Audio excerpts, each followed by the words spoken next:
এটা থেকে আমরা আরও একটি সূত্র বের করে নিয়ে আসতে পারি। তাহলে আরেকটি সূত্র আগের মতোই, তাহলে a minus B whole cube 3টে আছে, আর এই পাশে a মাইনাস বি আছে একটি, তাহলে a মাইনাস বি কমন নিতে পারি, কমন নিলাম। তাহলে এ পাশে থাকে a মাইনাস বি, তাহলে এ পাশে থাকে a minus B whole square, মানে 3টার একটা গেছে তাহলে 2টা থাকে, প্লাস 3ab, তাহলে a মাইনাস বি আর এ পাশে a মাইনাস বি হোল স্কয়ারের সূত্রে যায়, তাহলে a square minus 2ab plus B square plus 3ab, তাহলে a মাইনাস বি আর এ পাশে থাকে a স্কয়ার 2ab, মাইনাসের 2টা ab আছে আর মাইনাস প্লাসের 3টা ab, তাহলে প্লাসের একটি ab হয় প্লাস বি স্কয়ার।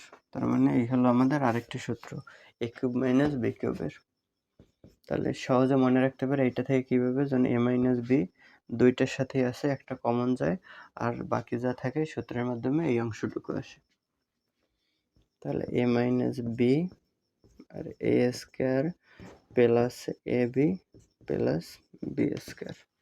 এখন এই সূত্রটা আর এই সূত্রটা একটু গুলিয়ে ফেলার সম্ভাবনা থাকে, তাহলে এটা সহজে মনে রাখা যাবে যে a cube plus B cube যখন প্লাসের সূত্র তখন শুরুতে প্লাস হয়, পরেরটা মাইনাস হয়, আর a cube minus B cube যখন মাইনাসের সূত্র তখন প্রথমটা মাইনাস হয়, পরে মানে ab প্লাসের হয়।